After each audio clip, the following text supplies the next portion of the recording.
దేవుని ప్రియ సహోదరులకు ఈ ఉదయకాల శుభాభివందనాలు.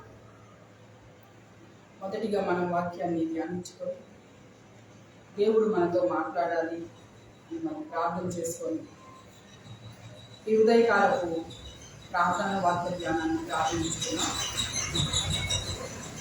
మొదటిగా 1 సమూయేలు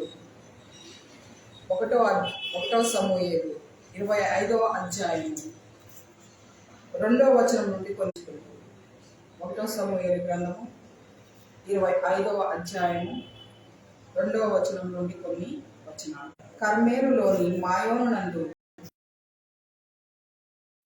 1000 మేకలను ఉండెను. అతడు కర్మేలులో తన గొర్రెల బొచ్చు కత్తిరించుటకై పోయి ఉండెను. అతని పేరు నాబాలు, అతని భార్య పేరు అబీగై. సుబుద్ధి గలదై అయితే చర్యలను బట్టి చూడగా నాబాలు మోటువాడును దుర్మార్గుడునై ఉండేవాడు. ప్రార్థన చేసుకుందాం.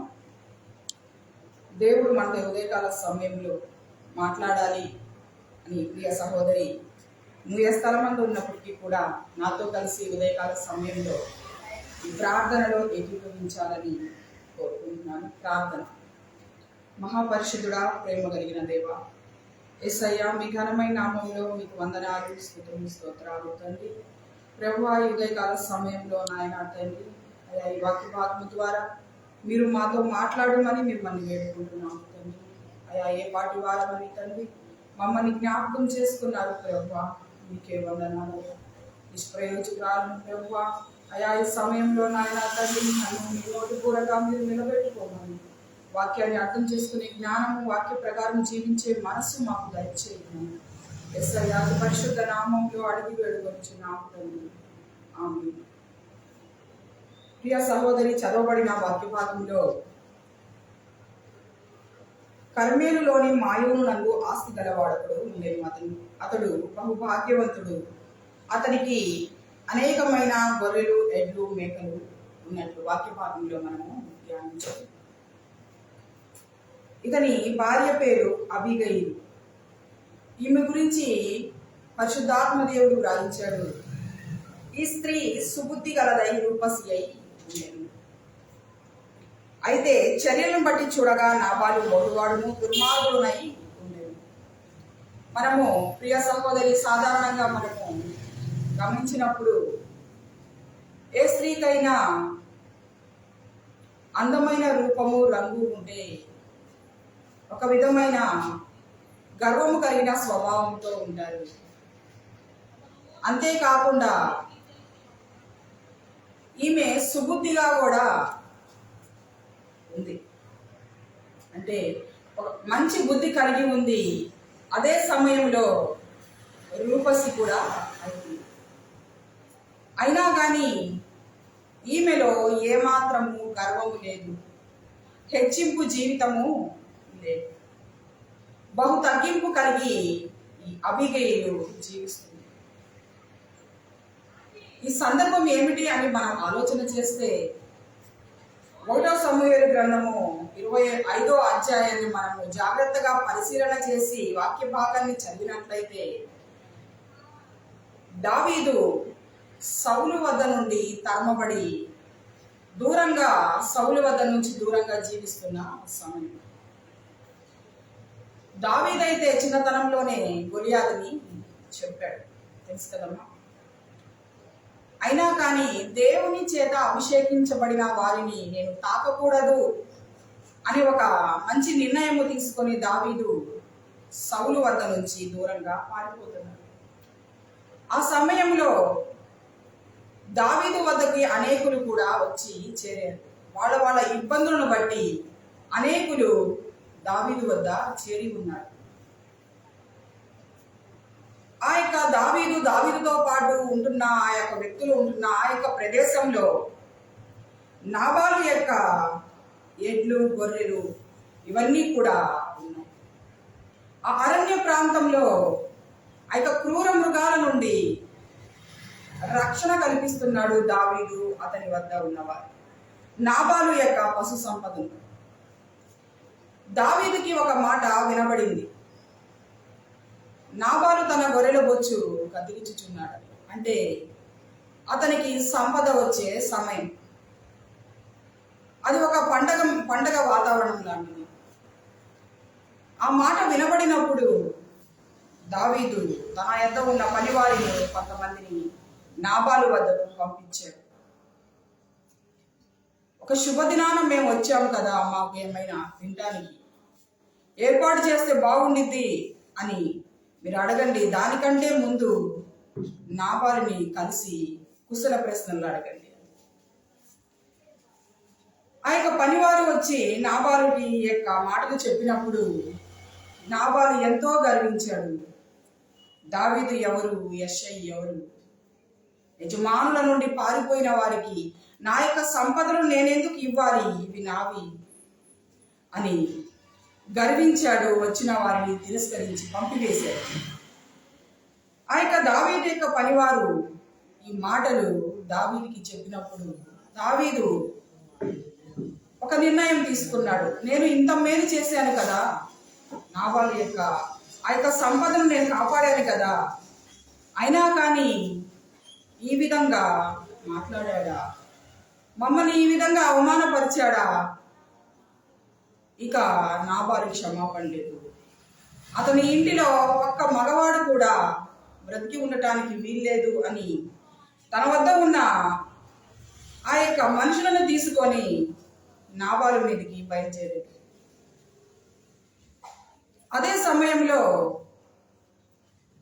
ఈ యొక్క నాబాలు ఇంట్లో ఉన్న పనివాడికి ఈ విషయం అర్థమైంది. ఈ సంగతి జరగబోతున్న ఈ యొక్క సంఘటన అర్థమై తన యజమానురాలైన అబీగయిలుతో మాట్లాడుతున్నాడు. అమ్మ, మన యజమానుడు పనికి మారిన వాడు కదా, ఎవరితో మాట్లాడడు, పైగా ఎవరిని కూడా తనతో మాట్లాడనీయడు. దావీదు ఇలాగా మన మీదకి వస్తున్నాడు. అమ్మ, నువ్వే ఆలోచన చేసి ఒక మంచి నిర్ణయం తీసుకోవాలి అని చెప్పినప్పుడు అబీగయిలైతే దేవుని ఎడల భక్తి కలిగి దేవుని గురించి ఆలోచన చేసి, దావీదు దేవుని యందు చిన్నతనం నుంచే భయభక్తులు కలిగిన వాడు, అతన్ని ఎలాగైనా నేను ఎదుర్కొని ఈ యొక్క పరిణామాలు జరగకుండా ఆపాలి అని ఆలోచన చేసి ఆమె బయలుదేరి అనేక మందికి కావాల్సిన ఆ యొక్క ఆహారాన్ని సిద్ధపరిచి పనివారికి ఇచ్చి, మీరు ముందుగా పదండి, మీ వెనకాల నేను వస్తాను అని అబీగయిలు బయలుదేరిందమ్మా. ఈ యొక్క మొదటి సమూయేలు గ్రంథము 25వ అధ్యాయాన్ని జాగ్రత్తగా పరిశీలన చేసి చదివినట్లయితే ఈ మాటలన్నీ అక్కడ స్పష్టంగా ఉన్నాయి. నేను మీకు ఒక చిన్న కథలాగా చెప్పి మనము ముందుకెళ్తున్నాం ఈ ఉదయకాల సమయంలో. మరి ఆమె తప్పించుకోవడానికి అవకాశం ఉంది కదమ్మా. జరగబోయే పరిణామాలు ఎప్పుడైతే పనివాడు ఆమెకు చెప్పాడో, దావీదు మన మీదకి రాబోతున్నాడు, ఎవరిని కూడా బ్రతకనీయడంట అని చెప్పినప్పుడు తన భర్త అయితే ఆ యొక్క మత్తులో పడి ఉన్నాడు. నేనైతే ఇంకా తప్పించుకోవచ్చు, నేను ఎక్కడైనా తలదాచుకోవచ్చు, ఈ సంఘటన తొలగిపోయినాక తర్వాత వద్దాము అని ఆమె ఆలోచన చేసి ఆమె వెళ్ళిపోవచ్చు ఆ యొక్క ప్రదేశం నుంచి. అయినా కానీ అబీగయిలు ఈమె సుబుద్ధి కలిగినదై ఉండేది కనుక ఒక మంచి ఆలోచన చేసి బయలుదేరింది దావీదు కోపాన్ని చల్లార్చడం కోసం. ఆమె యొక్క ప్రయాణాన్ని మనం ఈ ఉదయకాల సమయంలో ఆలోచన చేసినట్లయితే ఎలాంటి ప్రయాణాన్ని ఆమె చేసింది, దావీదు యొక్క కోపాన్ని ఎలాగా ఆమె ఆపిందని చూస్తే, గార్ధపు మీద ఎక్కి పర్వతపు లోయలలోనికి వచ్చిచుండగా చూసారా. ఆ రోజుల్లో ప్రయాణం నేటి దినాల్లో లాగా కాదమ్మా. గాడిద మీద ప్రయాణము ఆ యొక్క పర్వతపు లోయలలోనికి ఆమె ప్రయాణం చేస్తుంది. దావీదు ఆ స్థలంలో ఉన్నాడని ఆమె తెలుసు. చూడండి ఎంత కష్టమైన ప్రయాణాన్ని ఆమె చేస్తుంది. గాడిద మీద పర్వతపు లోయలలోనికి వెళ్ళాలంటే అది సామాన్యమైన విషయమా?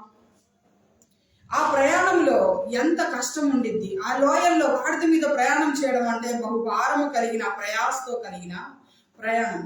అయినా కానీ ఆమె ప్రయాణం చేస్తుంది. ఒక బాధ్యతతో ఆమె ప్రయాణం చేస్తుంది. తన ఇంటి వారి మీదకి వచ్చే ఉగ్రత ఆమె తప్పించాలి, ఈ బాధ్యత నాదే అని ఒక బాధ్యతతో ఆమె కష్టమైనప్పటికీ కూడా అబీగయిలు ప్రయాణం చేస్తుంది. దావీదుని ఎప్పుడైతే కనుగొన్నాదో ఆమె దిగి సాష్టాంగ నమస్కారం చేస్తుంది దావీదుని.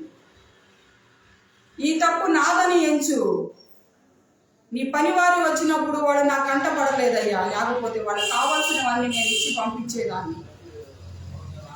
నా భర్త తన యొక్క మోటుతనాన్ని ప్రవర్తించాడు. నాబాలు అంటే మోటువాడు, అతని పేరుకి అతని గుణము సరిపోయింది.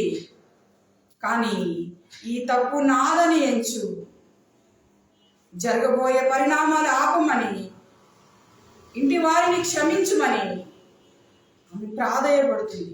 తన్ను తాను తగ్గించుకుంది. ప్రియా సహోదరి, ఉదయకాల సమయంలో ఆలోచన చేయి. దేవుడి వాక్య భాగము ద్వారా మనతో మాట్లాడుతున్నాడు. ఆమె యొక్క స్థితి చూస్తే ఎంతో ఉన్నతమైన స్థితిలో ఉంది. అబీగయీలు తన భర్త నాబాలు బహు సంపన్నుడుగా ఉన్నాడు, ఎంతో ఆస్తి ఉంది. అయినా కానీ ఆమె తన యొక్క స్థితిని తగ్గించుకుంది. ఒక కష్టమైన ప్రయాణం గుండా ఆమె ప్రయాణం చేసింది. ఒక లోయలో ఆమె ప్రయాణం చేసింది. తన ఇంటి వారి నిమిత్తం ఒక బాధ్యత కలిగి ఉంది. ఈ దాసురాలను అని తగ్గించుకుంటుంది. ప్రియా సహోదరి విశ్వాసి, ఉదయకాల సమయంలో దేవుడి వాక్య భాగం ద్వారా మనతో మాట్లాడుతున్నాడు. ఎలా ఉంది? మన బాధ్యత కలిగి ఉంటున్నామా? మన కుటుంబం గురించి, ఆ కుటుంబంలో భర్త గురించి, బిడ్డల గురించి, రక్షింపబడని వారి గురించి నా బాధ్యత ఏమిటి? బాధ్యత కలిగి ఉంటున్నామా? బాధ్యత లేకుండా నిర్లక్ష్యంగా మనం ఉంటున్నామా? అబీగయీలు అయితే తన ఇంటి వారి మీదకి వచ్చే కీడుని ఎలాగైనా కానీ తప్పించాలి అని ఆలోచన చేసి ఆమె ప్రయాణం మొదలుపెట్టింది. ప్రియా సహోదరి, నా బాధ్యత ఎలా ఉంది? మనం బాధ్యత కలిగి ఉంటున్నామా? ఉదయకాల సమయంలో దేవుడి ఈ వాక్య భాగం ద్వారా మనతో మాట్లాడుతున్నాడు. ఎంతకాలం నుంచి నేను ఇంకా ప్రార్థన చేస్తున్నాను, ఇంకా ఇంటి వారి స్థితి మారలేదు, నా బిడ్డ ఇంకా మారలేదు, ఇంకా వ్యసనాలలోనే జీవిస్తున్నాడు, ఇంకెంతకాలం నేను ప్రార్థన చేయాలి అని విసుగు చెంది ప్రార్థన ఆపేసావేమో. ప్రియా సహోదరి, దేవుడు ఈ ఉదయకాల సమయంలో ఈ వాక్య భాగం ద్వారా నీతో మాట్లాడుతున్నాడు. ఒక బాధ్యత కలిగి ఉండాలి. రక్షింపబడిన నీవు ప్రియా సహోదరి, ఇంటి వారిలో అందరి రక్షణ నిమిత్తము ఒక బాధ్యత కలిగి ఉండాలి. అది కష్టమైనప్పటికీ కూడా నువ్వు ఏమాత్రము విసుగు చెందకుండా పట్టుదల కలిగి ప్రార్థన చేసి నీ ఇంటి వారందరూ కూడా రక్షింపబడే వరకు నీ ప్రార్థనా జీవితం ఏమాత్రము ఆపివేయకూడదు. ఒక బాధ్యత కలిగి ఉండాలి అని దేవుడు ఈ ఉదయకాల సమయంలో ఈ వాక్య భాగం ద్వారా మనతో మాట్లాడుతున్నాడు. ఎప్పుడైతే ఈమె ప్రయాణం చేసిందో, దావీదుని కనుగొన్నాదో అబీగయీలు, ఎప్పుడైతే సాష్టాంగ నమస్కారము చేసిందో, దావీదు యొక్క కాళ్ళు పట్టుకొని బ్రతిమలాడుకుంటుంది. అయ్యా, ఈ తప్పు నాదని ఎంచు, నా ఇంటి వారిని క్షమించు, నా భర్తని క్షమించు అని అడిగినప్పుడు, వేడుకున్నప్పుడు దావీదు యొక్క మనసు కరిగిపోయింది. అమ్మా, నువ్వు ఈ సమయంలో ఒక మంచి పని చేశావు. నేను బయలుదేరబోతున్నాను, నా చేతులకి రక్తం అంటనీయకుండా నువ్వు కాపాడావు. నా మీదకి ఈ నింద రాకుండా, ఈ రక్తం యొక్క నింద రాకుండా నువ్వు కాపాడావు అని ఆమె పంపివేశాడు. సమాధానంతో ఆమె తిరిగి వెళ్ళింది. ప్రియా సహోదరి, నువ్వేం చేస్తున్నావు? సమాధానం కలిగి ఉంటున్నావా? సమాధానాన్ని వెతికే వారిగా ఉంటున్నామా? మనము అసమాధానం కలిగి ఉంటున్నామా? అవును ప్రియా విశ్వాసి, గలితీయులకు రాసిన పత్రిక 6వ అధ్యాయం 7వ వచనాన్ని చూస్తే, మోసపోకుడి, దేవుడు వెక్కిరింపబడడు, మనుష్యుడు ఏమి విత్తునో ఆ పంటనే కోయును. చూసారా? మనుష్యులము మనము ఏమి విత్తుతామో ఆ పంటనే కోస్తాము అని దేవుడి ఉదయకాల సమయంలో ఈ వాక్య భాగం ద్వారా మనతో మాట్లాడుతున్నాడు. అబీగయీలు సమాధానాన్ని వెతికింది. ఆమె సమాధానం అనే విత్తనాన్ని విత్తినప్పుడు దావీదు నుండి సమాధానాన్ని పొందుకొని తిరిగి తన గృహానికి చేరుకుంది. ప్రియా సహోదరి, ఈ ఉదయకాల సమయంలో ఒక బాధ్యత కలిగి ఉండాలి నీ కుటుంబం పట్ల అని దేవుడు నీతో స్పష్టంగా మాట్లాడుతున్నాడు. మరి రెండవదిగా చూస్తే, ఎస్తేరు గ్రంథము 5వ అధ్యాయము 10వ వచనం నుండి 4 వచనాలు మనము ధ్యానించుకుందాం. ఎస్తేరు గ్రంథము 5వ అధ్యాయము 10వ వచనం నుండి 4 వచనాలు ధ్యానించుకుందాం. అయితే హామాను కోపము అణుచుకొని తన ఇంటికి పోయి తన స్నేహితులను, తన భార్య అయిన జెరెషును పిలిపించి తనకు కలిగిన గొప్ప ఐశ్వర్యమును గూర్చియు, చాలా మంది పిల్లలు తన పొందుటను గూర్చియు, రాజు తను ఘనపరిచి రాజు క్రింద నుండు అధిపతుల మీదను సేవకుల మీదను తన్ను ఎలాగో పెద్ద చేసెనో దానిని గూర్చి వారితో మాట్లాడెను. మరియు అతడు రాజైన ఎస్తేరు తాను చేయించిన విందులకు రాజును తన్ను తాను మరి ఎవరికిని పంపలేదు. రేపటి దినమున కూడా రాజుతో కలిసి విందునకు రమ్మని నాకు సెలవైనదని తెలియజేసెను. అయితే యూదుడైన మొర్దెకై రాజు గుమ్మమున కూర్చొని ఉండుట నేను చూచున్నంత కాలము ఆ పదవి అంతటి వలన నాకు ప్రయోజనం ఏమీ లేదని అతడు చెప్పగా, అతని భార్య అయిన జెరూషు అతని స్నేహితులందరూ 10 మూరల ఎత్తుగల యొక్క ఉరికొయ్య చేయించుము, దాని మీద మొర్దెకై ఉరి తీయబడినట్లు రేపు నీవు రాజుతో మనవి చేయుము. తరువాత నీవు సంతోషంగా రాజుతో కూడా విందునకు పోదువు అని అతనితో చెప్పిరి. ఈ సంగతి హామానుకు యుక్తముగా కనబడినందున అతడు ఉరికొయ్య ఒకటి సిద్ధము చేయించెను. చూసారా, ఇక్కడ ఎస్తేరు గ్రంథంలో ఈ సందర్భాన్ని కనుక మనం క్లుప్తంగా ఆలోచన చేసినట్లయితే, అహష్వేరోషు 127 సంస్థానాల వారిని పిలిపించి అధిపతులను పిలిపించి విందు చేయించడము, ఆ యొక్క విందులో తన భార్య అయిన వష్టిని పిలిపించినప్పుడు ఆమె తిరస్కరించడము, తర్వాత రాణి అయిన ఎస్తేరు రాణిగా పట్టాభిషేకం చేయడము జరిగింది. ఎస్తేరు యూదురాలు, మొర్దెకై తన బంధువుగా ఉన్నాడు, పినతండ్రిగా ఉన్నాడు. ఆ సమయంలో హామాను అనే వ్యక్తి రాజు వద్ద ఒక ఉన్నతమైన స్థితిలో ఉన్నతమైన పదవిలో ఉన్న ఆ యొక్క సమయంలో అతనికి నమస్కారము చేయలేదని, మొర్దెకై తన వద్ద తల వంచలేదని, తనకు నమస్కారము చేయలేదని ఈ హామాను ఎంతో కోపగించాడు. తను ఏమాత్రం ఆలోచన చేయలేదు ఈ మొర్దెకై ఎందుకు నమస్కారము చేయట్లేదు అని. కానీ మొర్దెకై నమస్కారము చేయటానికి అతను ఏమాత్రము ఒప్పుకోలేదు. ఆ సహోదరుడు ఎందుకనగా మొర్దెకై యూదుడుగా ఉన్నాడు, దేవుడికే తప్ప ఎవరి వద్ద తల ఉంచే పరిస్థితి కాదు. అటువంటి సందర్భంలో ఈ హామాను ఈ మొర్దెకై నాకు నమస్కారం చేయట్లేదు, దీని గురించి నేను ఏం చేయాలి అని ఇంటికి పోయి తన భార్యను తన యొక్క స్నేహితులను ఈ మాట చెప్తున్నాడు. ఈ మొర్దెకై నాకు నమస్కారం చేయట్లేదు, నాకెంతో ఉన్నతమైన స్థితిలో నేను ఉన్నాను, మంచి పదవి ఉంది, అయినప్పటికీ కూడా నాకు సంతోషము లేదు అని చెప్పినప్పుడు, ప్రియ సహోదరి, ఇక్కడ మనం గమనించాల్సిన విషయం ఏమిటి అంటే, తన భార్య తన స్నేహితులు, ముఖ్యంగా తన భార్య ఒక సలహా ఇస్తుంది, ఒక చెడ్డ సలహా ఇస్తున్నట్టు మనం ఇప్పుడే వాక్య భాగంలో ధ్యానించుకున్నాం. ఉరికొయ్య ఒకటి చేపించు, 50 మూరల ఎత్తుగల ఉరికొయ్య ఒకటి చేయించి రాజు వద్దను ఉన్న సమయంలో ఈ మొర్దెకై గురించి నువ్వు చెప్పి మొర్దెకైని చంపివేసేయి, ఉరేపించేసేయి అని చెప్పినప్పుడు ఈ మాటలు అతనికి ఎంతో నచ్చినాయి. అవును ప్రియ సహోదరి, చూడండి ఎలాంటి కీడుకరమైన ఆ యొక్క మాటలు ఆమె చెప్తుందో. రెచ్చగొట్టే విధంగా తన భర్తను మార్చుతుంది. అయినా కానీ అతను కూడా ఈ మాటలకు ఇష్టపడ్డాడు. అవును, ఈ మొర్దెకైని ఎలాగైనా చంపివేయాలని ఆలోచన చేసి 50 మూరల ఎత్తుగల ఉరికొయ్య ఒకటి మొర్దెకై కోసము సిద్ధపరిచాడు.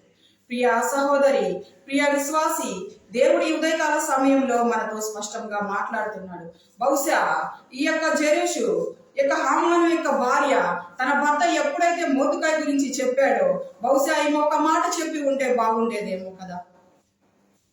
127 సంస్థానాలకు రాజైన అహష్వేరోషు వద్ద నువ్వు ఒక ఉన్నతమైన పదవిలో ఉన్నతమైన స్థితిలో ఉన్నావు కదా, ఒక్క వ్యక్తి నీకు నమస్కారం చేయకపోతే ఏమైంది అని చెప్పి ఉంటే బాగుండేదేమో ప్రియ సహోదరి. కానీ జెరూషు, హామాను యొక్క భార్య, ఒక చెడ్డ సలహా ఇస్తుంది తన భర్తను, రెచ్చగొట్టే విధంగా మాట్లాడుతుంది. ఉరికొయ్య సిద్ధము చేయి, మొర్దెకైని ఆ యొక్క ఉరికొర మీద ఉరి వేసేసాయి, రాజుతో చెప్పు అని ఒక చెడ్డ సలహా ఇచ్చేసింది. భర్తను రెచ్చగొట్టే విధంగా ఆమె మాట్లాడుతుంది. ప్రియ సహోదరి, ఈ ఉదయకాల సమయంలో ఒక మంచి సలహా నీకు ఇవ్వవలసిన సందర్భం ఒకటి ఏదైనా వచ్చినప్పుడు దేవుని యందు భయభక్తులు కలిగి ఒక మంచి మార్గంలో నడిపించే విధంగా నీ భర్తకు నువ్వు సలహా ఇవ్వాలి.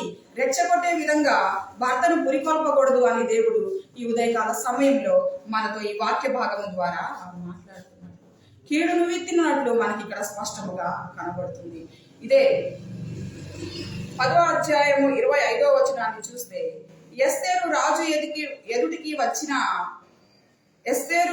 ఎదుటికి వచ్చిన అతడు యూదులకు విరోధముగా తలపెట్టిన చెడు యోచన తన తల మీదకి వచ్చినట్లు చేసి వాడును వాని కుమారులను ఉరికొయ్య మీద ఉరి తీయునట్లు ఆజ్ఞ వ్రాయించి ఇచ్చెను. చూసారా, హామాను యొక్క భార్య తనను ప్రేరేపించింది ఈ విధంగా చేయి, హామాను మొర్దెకాయిని ఎలాగైనా చంపివేయాలి, తనను శాంతిపరిచే విధంగా మాట్లాడి ఒక మంచి సలహా ఇచ్చి ఉంటే బాగుండేదేమో.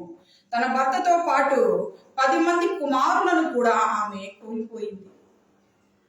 ఏ ఉరికొయ్య మీదైతే మొర్దెకాయిని చంపాలి అని ఆలోచన చేశారో అదే ఉరికొయ్య మీద తన భర్త అయిన హామాను ఉరి తీయబడ్డాడు. అంతేకాకుండా హామాను యొక్క 10 మంది కుమారులు కూడా ఉరికొయ్య మీద ఉరి తీయబడ్డారు. ప్రియ విశ్వాసి, ప్రియ సహోదరి, ఈ ఉదయకాల సమయంలో దేవుడు ఈ వాక్య భాగం ద్వారా మనతో మాట్లాడుతున్నాడు. చదవబడ్డాం కదా, చదవబడిన వాక్య భాగంలో మనం ధ్యానించుకున్నాం కదా, మోసపోకుడి, దేవుడు వెక్కిరింపబడడు, మనుషుడు ఏమి విత్తునో ఆ పంటనే కోస్తాడు. ఈ రోజు దేవుడు మనకు 2 స్త్రీల ద్వారా ఈ ఉదయకాల సమయంలో స్పష్టంగా మాట్లాడాడు.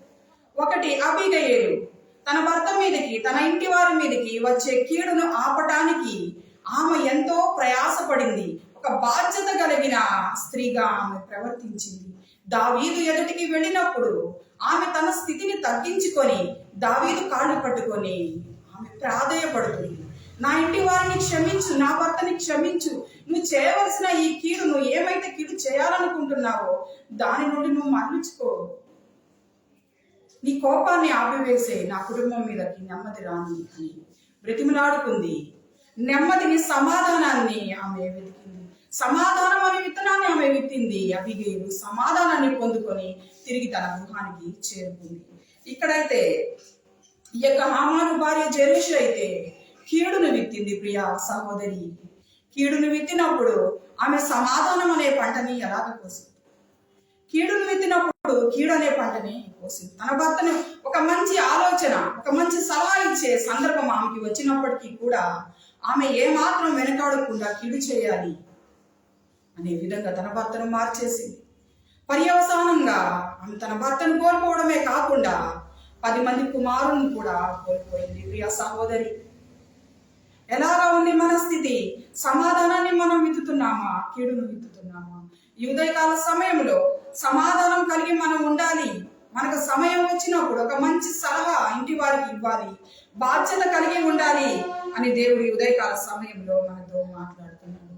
మరి 1 పేతురు 3వ అధ్యాయము 1వ వచనాన్ని మనము ధ్యానించుకుందాం.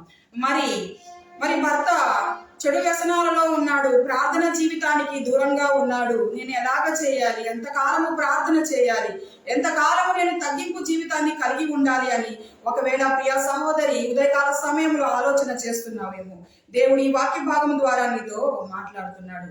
1 పేతురు 3వ అధ్యాయం 1వ వచనాన్ని మనం ధ్యానించినట్లయితే, అటువలే స్త్రీలారా మీరు మీ స్వపురుషులకు లోబడి ఉండుడి, అందువలన వారిలో ఎవరైనను వాక్యమునకు అవిధేయులైతే వారు భయముతో కూడిన మీ పవిత్ర ప్రవర్తన చూచి వాక్యము లేకుండానే తమ భార్యల నడవడి వలన రాబట్టవచ్చును. చూసారా, నేను ఎలాగ మార్చాలి, ఏ వాక్యాలు చెప్పాలి, ప్రార్థన జీవితంలో వైపు తిరగండి, నేను ఎలా మాట్లాడాలి, ఈ యొక్క లోకంలో చూస్తున్నారు కదా, నేను ఎలాగ మార్చాలి, ఎంతకాలం సహించాలి అని ఆలోచన చేస్తున్నా ప్రియ సహోదరి, దేవుడు ఈ వాక్య భాగం ద్వారా నీతో మాట్లాడుతున్నాడు. నువ్వు ఏ వాక్యం చెప్పాల్సిన అవసరం లేదు, పదే మందిరానికి రమ్మని ప్రాధేయపడాల్సిన అవసరము లేదు. కానీ నా ప్రవర్తన ఎలా ఉండాలి అని వాక్య భాగం ద్వారా స్పష్టంగా మనతో దేవుడు ఈ ఉదయకాల సమయంలో మాట్లాడుతున్నాడు. భయముతో కూడిన మీ పవిత్ర ప్రవర్తన చూచి వాక్యము లేకుండానే తమ భర్తలను నడవడి వలన రాబట్టవచ్చు. చూసారా, భయముతో కూడిన పవిత్రమైన ప్రవర్తన కలిగి ఉండాలి అని ప్రియ సహోదరి, దేవుడు ఈ వాక్య భాగం ద్వారా ఈ ఉదయకాల సమయంలో మనతో స్పష్టంగా మాట్లాడుతున్నాడు. మరి దేవుని యందు మనము భయము, భక్తి కలిగి ఉన్నామా? మన ప్రవర్తన ఎలా ఉంది? మన ప్రవర్తన నలుగురికి నచ్చే విధంగా ఉందా లేదా? మనము వాక్యపు వెలుగులో ఈ ఉదయకాల సమయంలో పరీక్షించుకుందాము. సరి చేసుకోవాల్సిన ఏమైనా సరి చేసుకుంటే అది మన కుటుంబానికి ఎంతో మేలు కదమ్మా. మరి చివరిగా చూస్తే ప్రకటన గ్రంథము 22వ అధ్యాయము 10వ వచనం. మరియు అతడు నాతో ఇలాగో చెప్పెను, ఈ గ్రంథమున్న ప్రవచన వాక్యములను ముద్రవేయవలదు, కాలము సమీపమై ఉన్నది. అన్యాయము చేయువాడు ఇంకను అన్యాయమే చేయనిమ్ము, అపవిత్రుడైన వాడు ఇంకను అపవిత్రుడుగానే ఉండనిమ్ము, నీతిమంతుడు ఇంకను నీతిమంతుడుగానే ఉండనిమ్ము, పరిశుద్ధుడు ఇంకను పరిశుద్ధుడుగానే ఉండునిమ్ము. ఇదిగో త్వరగా వచ్చుచున్నాను, వాని వాని క్రియల చొప్పున ప్రతి వానికిచ్చుటకు నేను సిద్ధపరిచిన జీతము నా యొద్ద ఉన్నది. నేనే అల్ఫయు ఒమేగయు, మొదటి వాడను కడపటి వాడను, ఆదియును అంతమునై ఉన్నాను. జీవవృక్షమునకు హక్కు గలవారై గుమ్మముల గుండా ఆ పట్టణములోనికి ప్రవేశించినట్లు తమ వస్త్రములు ఉదుకుకొని వారు ధన్యులు. విన్నావు కదమ్మా? ఇదిగో త్వరగా వచ్చుచున్నాను అని దేవుడు మనతో మాట్లాడుతున్నాడు. ఇదిగో అనే మాట ఎప్పుడు వాడతాం మనము? ఇంకా కొద్ది సమయమే, ఇంకా సమయం ఏమీ లేదు, ఇప్పుడు జరగబోయే పనికే ఇదిగో అని మనం మాట్లాడతాము. దేవుడి ఉదయకాల సమయంలో మనతో ఈ వాక్య భాగం ద్వారా స్పష్టంగా మాట్లాడుతున్నాడు. ఇదిగో నేను వచ్చుచున్నాను, ప్రతి వానికి వాని వాని క్రియల చొప్పున జీతం ఇవ్వడానికి నేను సిద్ధంగా ఉన్నాను. ప్రియా సహోదరి, ఎలాంటి జీతాన్ని నువ్వు పొందుకుంటావు? ఉదయకాల సమయం సమాధానాన్ని వెతికిన అబిగేలులాగా ఉంటావా? కీడును విత్తిన జెరుషులాగా ఉంటావా? ఈ ఉదయకాల సమయంలో దేవుడు ఒక మంచి నిర్ణయం తీసుకోవాలని నీతో మాట్లాడుతున్నాడు. జీవవృక్షములకు హక్కు గలవారై గుమ్మముల గుండా ఆ పట్టణంలోనికి ప్రవేశించినట్లు తమ వస్త్రములు ఉదుక్కొని వారు ధన్యులు. ఇలాంటి ధన్యత మనం పొందుకోవాలి. పరలోకంలోనికి జీవవృక్షాలకు మన హక్కుదారులు అవ్వాలి అంటే ప్రియా సహోదరి ఒక మంచి నిర్ణయం తీసుకోవాలని ప్రభు అయిన యేసుక్రీస్తు నీ నా పాపాల కోసం ఆయన కలవరి సిలువలో ఆయన చివరి రక్తబొట్టు ధారగా ఖర్చు నిన్ను నన్ను నిత్య రాజ్యము చేర్చుకోవడం కోసం, మనందరినీ ఆయన తన బిడ్డలుగా చేర్చుకోవడం కోసము ఆయన పాపం ఎరుగని ఆయన మన కోసము పాపముగా చేయబడ్డాడు. ప్రియ సహోదరి విశ్వాసి, ఇంకా ఎంతకాలము వాయిదా వేసుకుంటా రక్షణ నిమిత్తము ఆలస్యం చేస్తున్నావేమో. దేవుడు అంటున్నాడు కదా, ఇదిగో నేను వచ్చుచున్నాను, ఇదిగో నేను త్వరగా వచ్చుచున్నాను. ప్రియ సహోదరి, ఒక మంచి నిర్ణయం తీసుకొని ఈ పాపాలు ఎప్పుడైతే దేవుని వద్దకు వచ్చి ఒప్పుకొని విడిచిపెడతావో ఆయన నిన్ను తన బిడ్డగా చేర్చుకొని ఆయన నిత్య రాజ్యంలో నిన్ను వారసులు చేయడానికి ప్రభు అయిన యేసుక్రీస్తు ఎప్పుడు సిద్ధంగా ఉన్నాడు. అలాంటి కృప మనందరికీ దేవుడు ఇవ్వాలని ఈ ఉదయకాల సమయంలో ఈ కొద్ది మాటలు మనందరి కోసం దీవించునుగాక.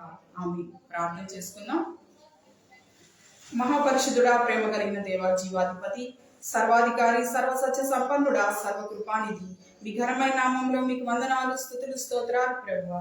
ఇంతవరకు తండ్రి వాక్య భాగము ద్వారా మీరు మాతో మాట్లాడి ఉండగా మీకు వందనాలు. సమాధానం కలిగిన వారే మేము లాగున ప్రభువా, మాకు జ్ఞానము దయచేయండి ప్రభువా. సమాధానాన్ని విత్తనాన్ని విత్తి సమాధానాన్ని నాయన మేము తండ్రి పొందుకోవడానికి మీరు సహాయము దయచేయండి అయ్యా. మాకు మంచి ప్రవర్తన దయచేయండి, మా నోటి మాటను దీవించండి ప్రభువా. అయ్యా, ఈ సమయంలో తండ్రి మా ప్రాంతంలో నాయన అనేక మంది ప్రభువా నాయన తండ్రి అనేక విధాలైన ప్రార్థన అవసరాలు అడిగి ఉండగా వాళ్ళని మీరు జ్ఞాపకం చేసుకోండి ప్రభువా. అయ్యా, అనారోగ్యంగా ఉన్న బిడ్డని జ్ఞాపకం చేసుకోండి, మీరు ముట్టండి, స్వస్థపరచండి ప్రభువా.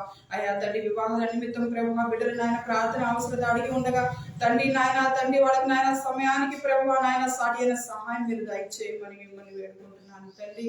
అయా కృప చూపించండి ప్రభువా. చిన్న బిడ్డలు ఉండగా మా ప్రాంతంలో ప్రతి ఒక్క చిన్న బిడ్డ చుట్టూరు మీరు కంచి వేయండి నాయన, మీ కాపుదలలో భద్రపరచండి ప్రభువా. ఇంకా తండ్రి ఎంతో ప్రయాస కలిగి కష్టము కలిగి ప్రభువా నాయన పని చేయించుండగా ప్రభువా అటు బిడ్డలు మీరు జ్ఞాపకం చేసుకోండి అయ్యా. వాళ్ళ పని బాటలో మీరు తోడుగా ఉండి సహాయం దయచేయమని వేడుకుంటున్నాను ప్రభువా. అయ్యా, మా రాకపోకలేదు మీరే మాకు తోడుగా ఉండి ప్రతి విషయంలో మీ కృపా కనికరము మా మీద సమృద్ధిగా కుమ్మరించండి నాయన. అయ్యా తండ్రి, మందిరం చుట్టుపక్కల ఉన్న తండ్రి నాయన గృహాలను మీరు జ్ఞాపకం చేసుకోండి. అన్ని గృహాల్లో ప్రభువా నాయన తండ్రి అయ్యా నెమ్మది, శాంతి, సమాధానము దయచేయమని మిమ్మల్ని వేడుకుంటున్నాను ప్రభువా. మా అవసరతలు, మా అక్కర్లన్నీ యేసు నామములో తీర్చబడులాగున యేసయ్యా మీరే సహాయం దయచేయమని. ఈ దినమంతా నాయన మేము చేసే పనులు, మా ప్రయాణాలు, మా రాకపోకలు వీటన్నిటి విషయంలో యేసయ్యా మీరే మాకు తోడుగా ఉండి సహాయం దయచేయమని. మీరు నా వాక్యం మా హృదయంలో నాయన నీరు కట్టి నూరంతలుగా ఫలించులాగా సహాయం చేయమని యేసయ్యా పరిశుద్ధ నామంలో అడిగి వేడుకొనిచున్నాము తండ్రి. ఆమేన్.